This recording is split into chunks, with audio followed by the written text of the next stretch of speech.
All right, guys, welcome to Ignite session 10. Tonight's session is called Keep Every Lead. And this is going to be the starting session for like 4 different sessions of lead follow-up, the segment of lead follow-up, the third segment in the framework. If we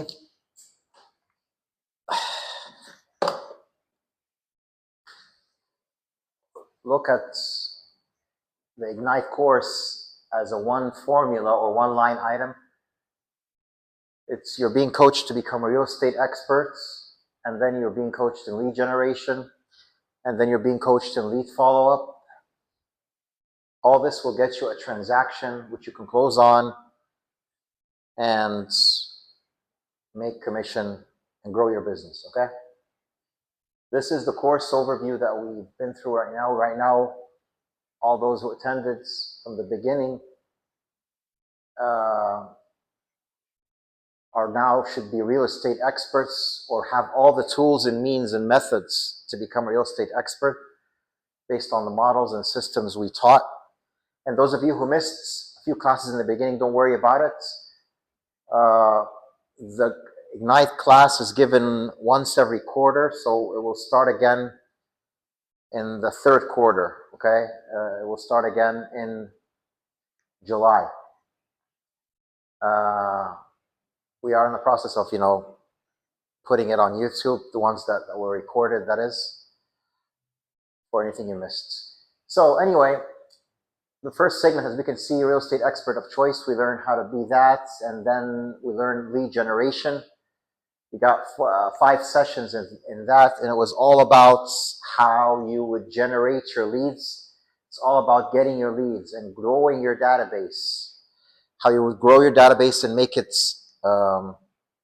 bigger, because that is the treasure of your business. That will build your business, okay? And then we explored how you would capture leads for open houses and social media and capture more leads. Now, as I mentioned, we're going to start Keep Every Lead, which is the start of the 4 sessions of lead follow-up. Today's agenda, we're going to learn what is a lead follow-up, how to lead follow-up, post-lead follow-up, and then recaps and ahas as usual in daily success system. So, can anybody tell me what is a lead follow-up?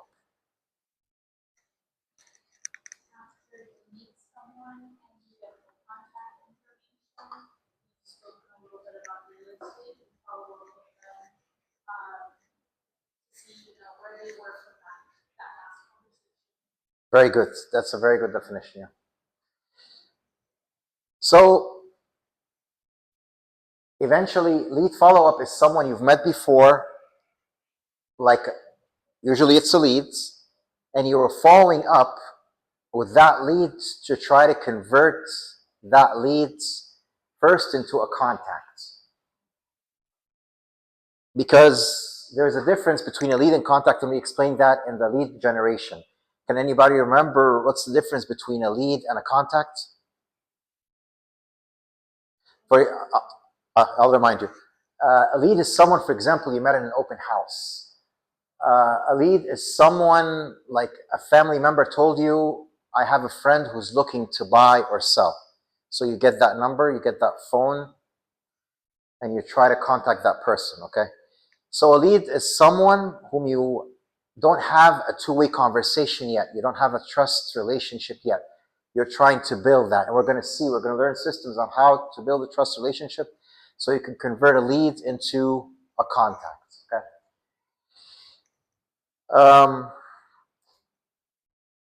So does lead follow-up apply only to leads, or it could be to other things as well, or other people as well?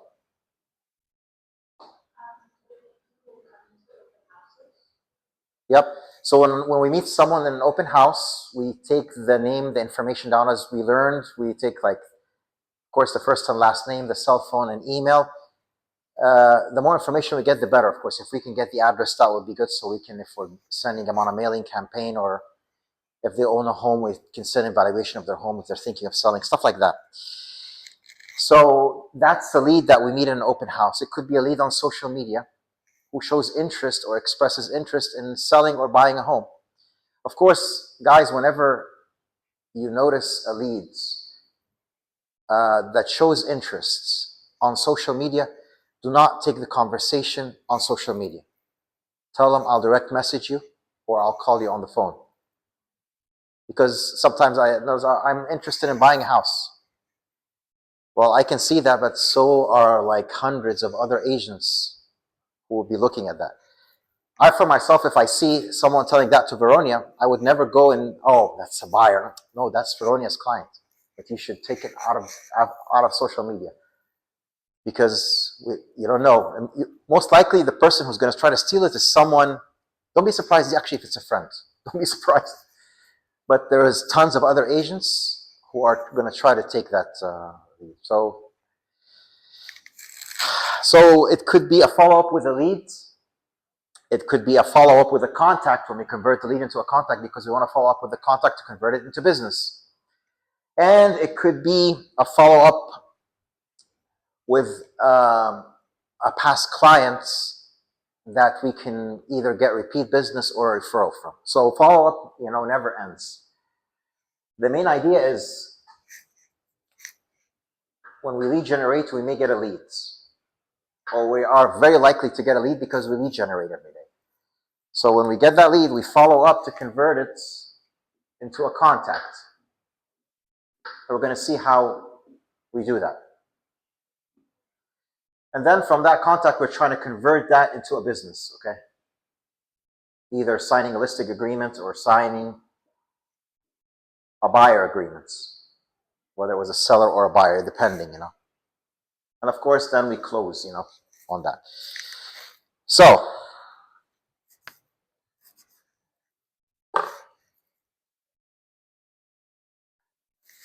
the life of a lead.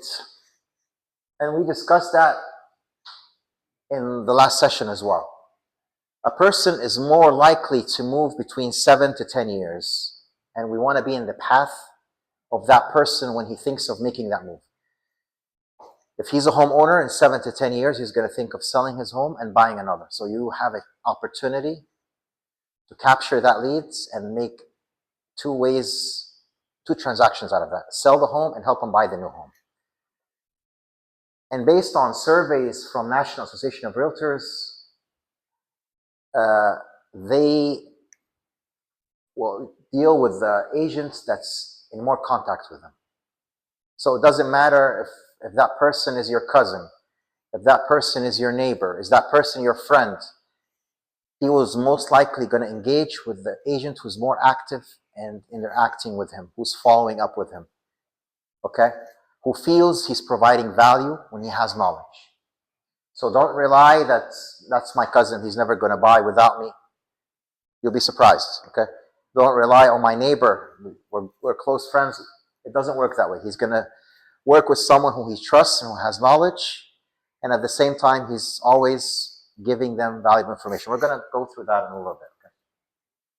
So every homeowner will sell within 7 to 10 years, and we want to be in the pathway when they are thinking of that. So how can we be in their pathway from your point of view?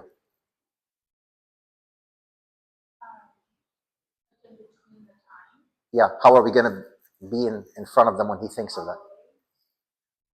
Holidays, okay. Yeah. Yeah, but by constantly following up with our database, because the database is comprised of a lot of people who are most likely to move every 7 to 10 years, but we just don't know when the time is. But if we're constantly follow up, as we're going to see in the systems, we're going to run into these people, As I mentioned, relatives forget what others' job are, If I forget my cousin is a pharmacist, he's going to forget I'm in real estate. So when he thinks of really buying or selling, oh, I forgot to think. But when I'm always bringing it up in a way that doesn't show I'm in need of business, but I'm just bringing it up in a casual way, he's going to, oh, okay, then I'm going to work with that person. especially if you're always providing value when you follow up with whoever your database is. Okay?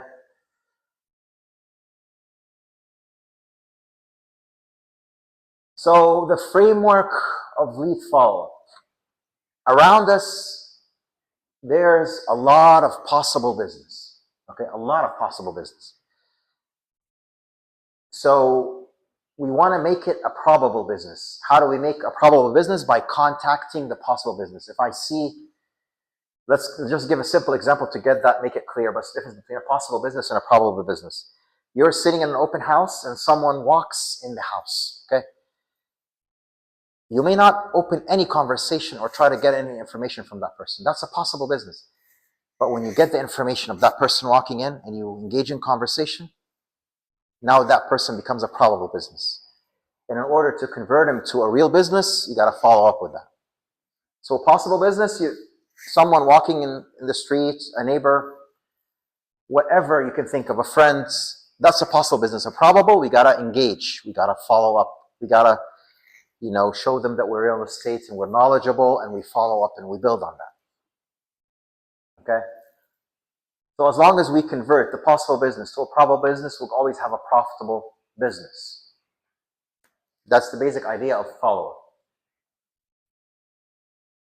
There's a quote from Gary Keller in the Millionaire Real Estate Agent book. If you aren't first or second in their minds, you probably won't get the business.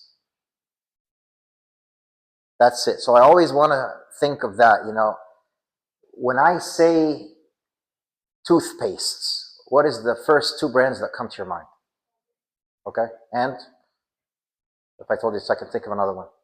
But you got Colgate. Okay, that's good. Okay. Some people would say Colgate and Crest. That's good. Colgate, yeah. Okay, yeah. How about if I say a soda?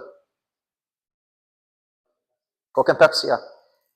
You gotta be the Coke and Pepsi, you gotta be the Crest and Colgates of real estate. So when two of your friends who are having dinner together without you think about real estate, or have a friends, when the topic real estate is opened, I gotta think Dan, Veronia, Johnny, Elizabeth. That has to come up like that.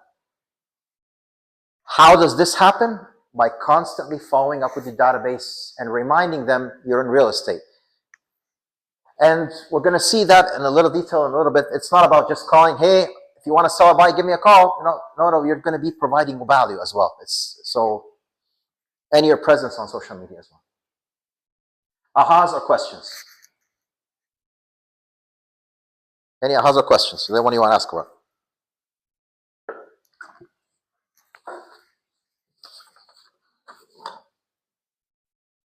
Social media posts, how do you casually remind them if you post something that's not in the Well, if you remember the system of the 10-5-1 for social media, you're supposed to make 10 likes, 5 comments, and 1 post every day.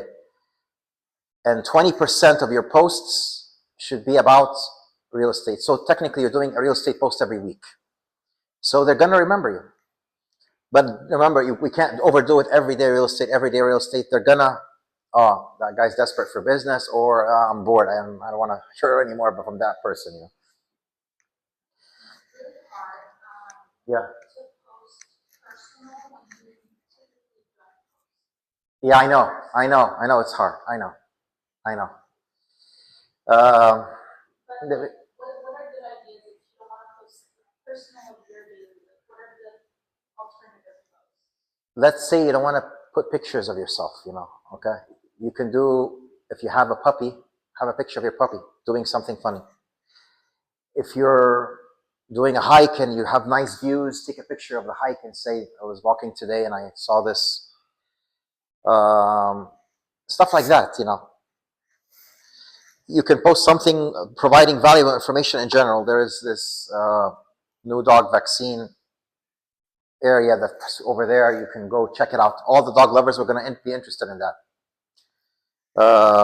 You're having a dinner in a nice restaurant. You're saying you check in the restaurant, or you talk about the picture of your plate. Stuff like that.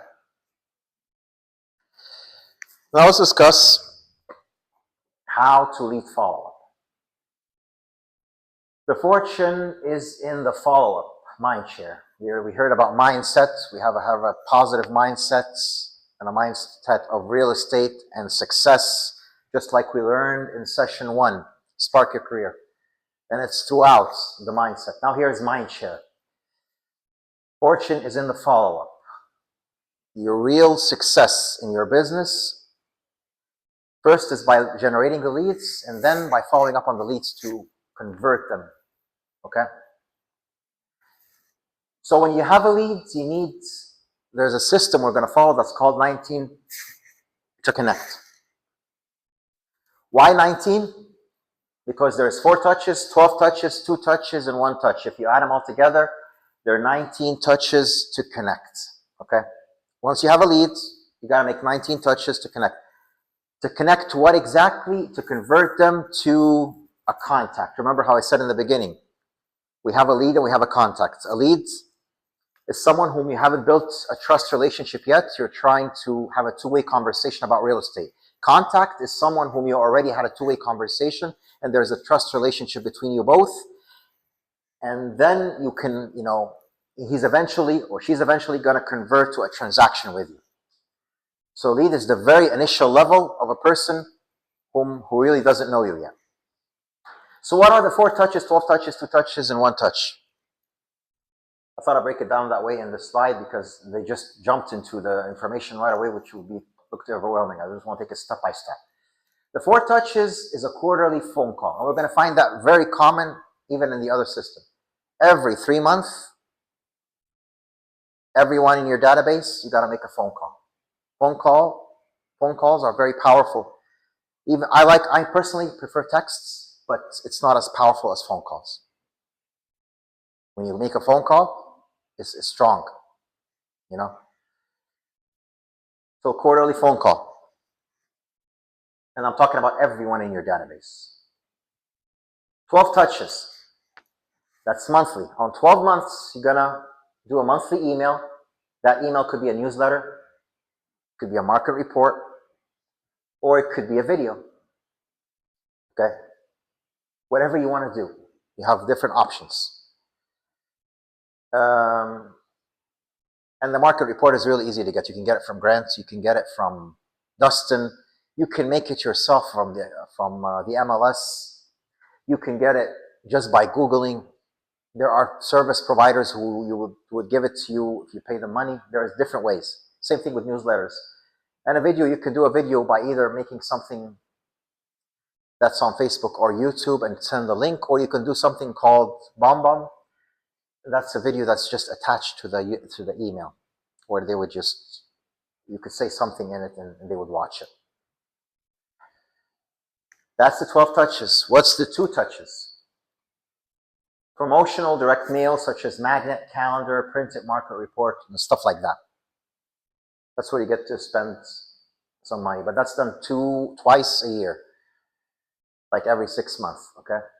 And you can do, for example, let's say, near year end, you're going to send them a calendar where it has your picture on it, your contact information, and that could be a magnet they will put on the fridge, stuff like that, And this kind of advertisement is worth it because most likely they're going to put it on the fridge and keep it. So it's a way to keep your info in front of your database. And then the 1 touch, an annual event, party, movie screening, get together, some kind of get together, whatever, Don't be shy to calling that person and saying, let's go out for dinner, But again, when you invite going out for dinner, make sure it's not misunderstood. If I were a girl, I wouldn't, invite a guy who's single to tell him let's go out for dinner because he might understand it wrong. Guys, don't think, oh my God, she's into me. So so stuff like that. So just make sure who you're asking out for dinner. If it's a couple, for example, yeah, you can invite the couple. Like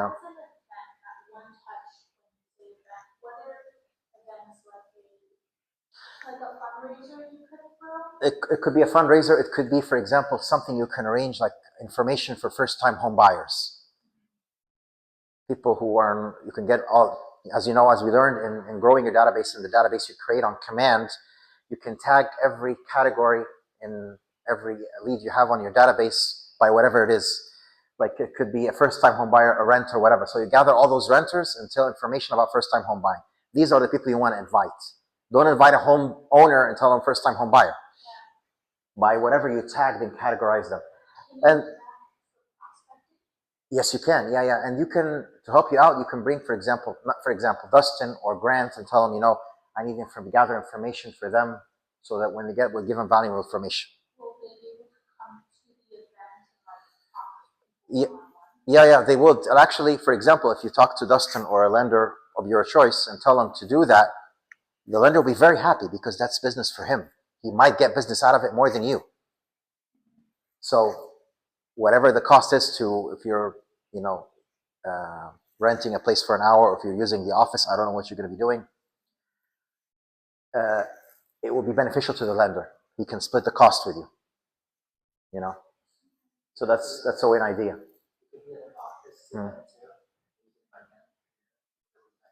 Yeah, it could be, but I guess we need to just take permission from, I guess, Paige and John that you're going to be doing that on that particular time and reserve the here, you know. Yeah, exactly. But you have to arrange, of course, with John or Paige and tell you, because maybe they tell you, no, you can't. But I'm just, if not, if you're going to, let's say you're going to rent a place outside, you split the cost with the lender, because any lender will be happy to do that because it's more business. And more likely they're going to be caring about the loan than the purchase, because they're coming to see how they can afford, you know. So that's another thing. So that's the 19 touches you have. So whenever you have a lead that's someone whom you don't have a trust relationship with, they're in an initial phase, you're trying to build a relationship with, that's how you build a relationship, through those 19 touches. Okay? That's the first system. It's called 19 to connect. Okay. So we want to convert the lead into a contact. As I mentioned, a contact is already a relationship that's trustworthy between you and the leads. So now it's going to be called a contact because there's a two-way meaningful conversation about real estate. So when you do those 19 touches to connect, you need one more touch, a high-value touch. We call it the cement touch, in order for that person to become a contact. And by the way, when we say 19 to connect, it could take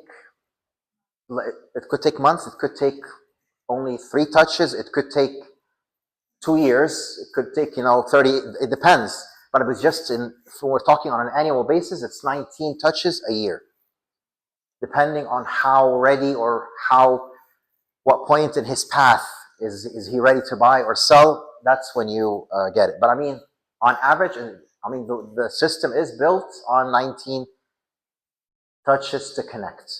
To connect means to convert to a contact. So, and then when you reach that point, you just need one touch to cement in order to convert into contact. Okay, this is like you're in a soccer game. If those of you familiar with soccer, and they're passing the ball all around, and then they're passing the ball to their forward runner, and he's about to score.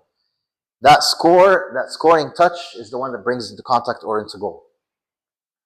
So what is a high-value touch? It's a high-value touch. It solidifies the relationship you just established and opens the door for future interactions. It could be something you provide him with great value about some neighborhoods or sales in his neighborhood or whatever he was interested in. Let's say it was his son's birthday last week, and then you get a nice gift for his son. This could be a highly valuable touch that he would really appreciate,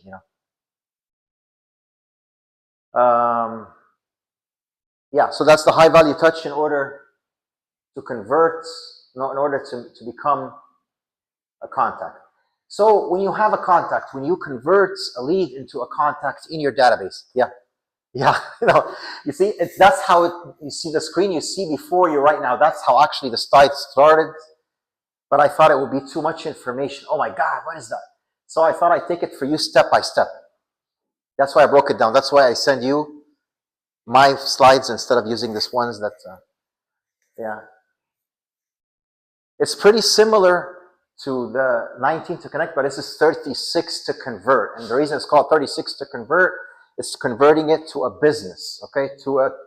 Hopefully to a signed listing agreement if it's a seller, or a signed buyer consultation if that person is a buyer. 4 touches phone calls, the same idea. 4 touches, quarterly phone calls, every 3 months you make a phone call. Same thing. 26 touches, that's a change here. Instead of sending an email every month, you're going to be sending an email every week. Sorry, every other week, bi-weekly. Bi-weekly email offering some type of information of value to customer. So the email you'll be sending, make sure it just offers value. Not just, if you want to sell or buy, give me a call. No.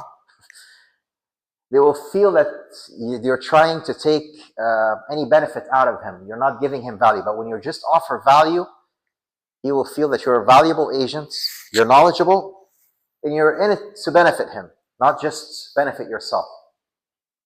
So the 26 touches is bi-weekly emails of valuable information. It could be neighborhood information, listings, values went up or down, interest rates went up or down, whatever it is, you know. So with the bi-weekly emails, you said it could be like new listings or neighborhood information. Does that mean that you're able to let's say someone with like some contacts live in one area, some contacts live in another area, you'll customize it for their. That's a very good question. I'm glad you brought it up. So Ronnie was asking, on our database, there is so many different leads, and they live in different cities, and in every city they live in different neighborhoods. If you attended session 6, growing your database, I'm gonna summarize what happened in that session. It was talking about building your database in command. We already get commands as KW agents for free, and there's a lot of advantages of using command. One of them is you have a command database, and the database, you can categorize it as you want. You can tag it based on what cities they live in, what neighborhoods they live in, and if they're renting or if they're homeowners. Even you can put their hobbies, their interests, when are they planning to sell or buy, based on what they told you. Any information you have, you can always fill in that database, and you can always filter based on that. So there is a part for each contact you have on your database that says neighborhood. In this neighborhood, where you put in the MLS area, like there is, for example, Rancho Palos Verdes, there's Crest and PV Drive South and PV Drive North, and stuff like that. Torrance, there's Hollywood Rivera, Old Torrance, stuff like that. This is called the neighborhood. If you have that filled out for every contact in your database, you can make a smart plan that will automatically give them a market update based on that neighborhood. You don't have to do a thing. It will just automatically give them what new listings came out in the neighborhood of Hollywood Rivera, what sold in Hollywood. So you're giving them, it will appear to the person receiving the information, wow, he made that research and sent it for me. That's nice of him. But actually, you didn't do anything. All you did, the work that you had to do was build your database correctly by putting in the information you need. The neighborhoods he's living in or he's interested in, wherever. If he's renting, you're going to get, for example, information with that lead. What are you thinking of buying? Where are you planning on? I'm buying in 9 months. Where do you want to buy? I want to buy in Carson. Where in Carson do you prefer? He will tell you 1, 2, 3 neighborhoods.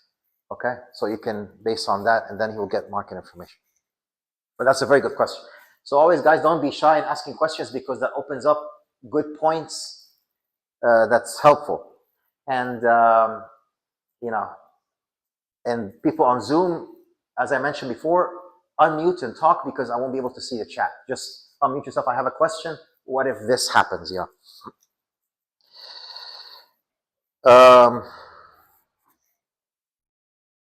So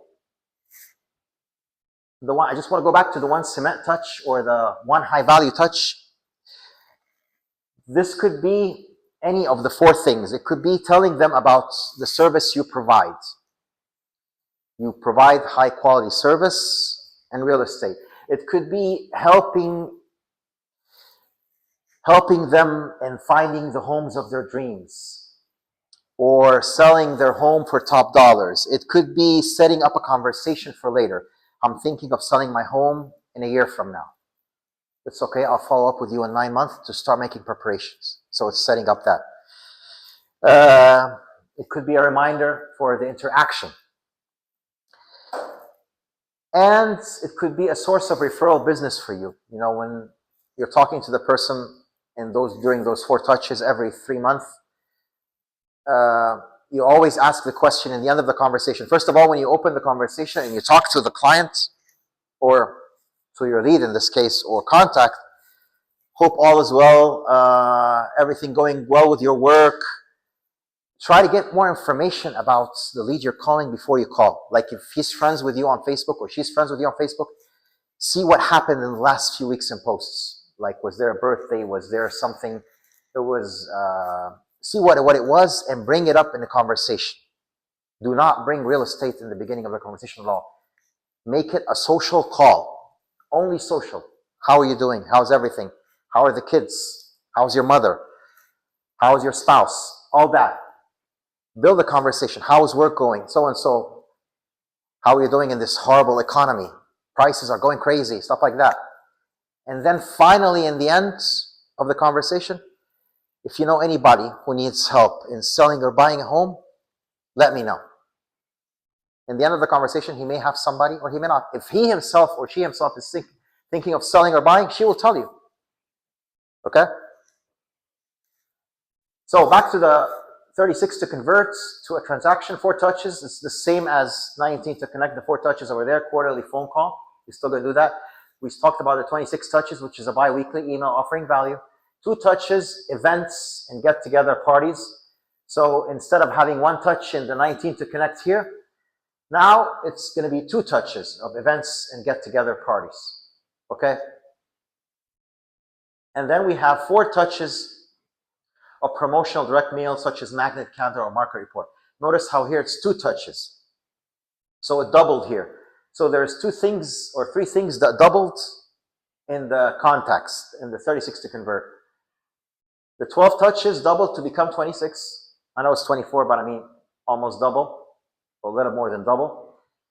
The 2 touches promotional direct mail became 4 touches promotional direct mail. And the annual event or pottery or get together went from 1 touch went to 2 touches. So now, since they're contacts now, that means they're becoming more serious and they're becoming to take you more seriously as an agent who can provide a professional service, whether selling or buying. So in this case, now is the time to push on the touches more. You got to be more apparent in front of them so they would always remember you when something happened. Any question about the 19 to connect or 36 to convert? One good thing about command, one more good thing, as I mentioned, there is a database. We already know that, and you can utilize that database for free. Some people pay for database in other brokerages or a CRM, but we don't have to do that in Keller Williams. Another good thing about command is it has something called smart plans. Okay? Smart plans. It's going to be like the 4th icon when you open command on the left. You press on that, and then you go to the library and you choose 19 to connect or 36 to convert. And you can choose who in your database you want to go with. Where, for example, who you think are leads in your database, because you already tagged them, are going to get to 19 to connect. Who you think are contacts, you're going to go with 36 to convert. So tagging is really important. Very important. Exactly. Tagging is very important, and neighborhood is very important. Of course, the most important thing is getting the name right, email right, and cell phone. And then tagging and neighborhoods. Neighborhood is very important because it will help command and the smart plan make the market campaign, like giving market information about the neighborhood, because it can't send the market information about someone just living in Rancho Palos Verdes. I mean, it's not enough information. They want a specific, an MLS area. Yeah, exactly. Yeah. And all this you're going to be able to build when you make connection with your leads.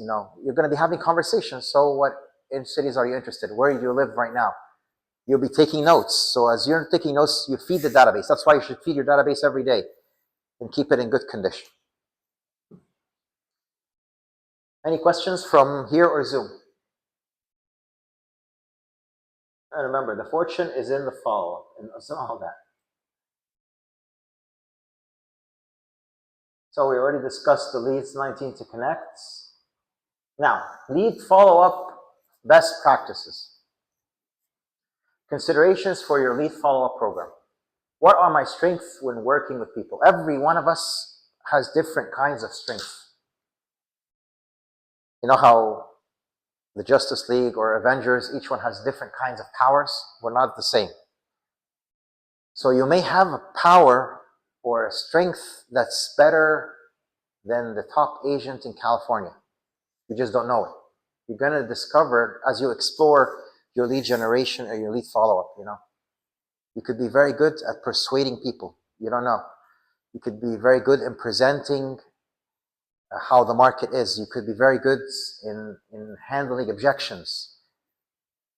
So some people, when they talk, they have a charisma. Some people, when they talk, people just trust that person because they feel that he is sincere or she is sincere. So everybody's different. So just figure out what your strength is. How can I adapt the touches of 19 to connect to represent me? That's a question each of you can answer.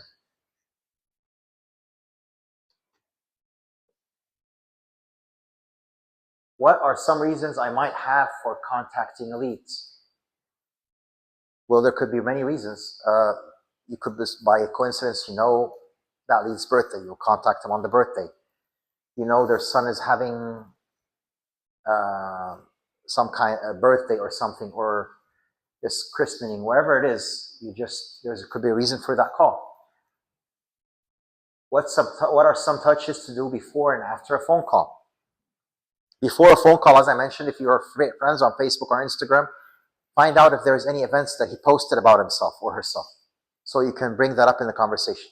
After the phone call, and during the phone call actually, have notes with you so that if he mentions or she mentions something, you would write it down. Like, for example, I'm just worried about my cousin because he's going to have surgery next week. So write it down. Her cousin is having surgery. So you would follow up next week. How did your cousin do in the surgery? You know, that's something nice. You would only remember it if you take notes to that. You know? How am I using conversations to let the person know I'm in real estate, how to contact me, and how to refer business to me? And I mentioned that in other classes. You're not just going to say, remember, I'm in real estate. If you want to sell or buy, call me. No, you're going to tell them first of all, when you call the person, there's preparations, as I mentioned. You already know that person is a pharmacist or is an engineer or she is a model, whatever you're calling, you know. So how is your job at the pharmacy going? Okay. He will say, oh, that's good. How is work with you? Yeah, you know, it's good, you know, helping 3 buyers right now get into escrow and stuff like that, you know. So you're casually telling them that you're in real estate and you're busy. You're bringing it up. And then, as I mentioned at the end of the conversation, if you know anybody who needs help in selling or buying, I'll be happy to help. When is it best for me and my business to time block for lead follow-up? Does anybody know the answer to that? When is the best time to time block to lead follow-up? And what do you think?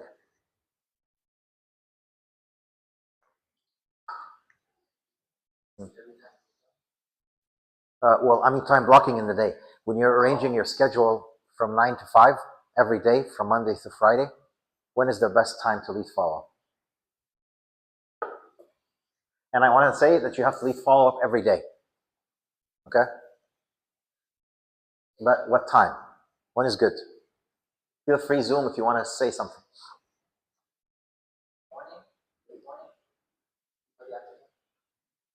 Exactly, morning is right.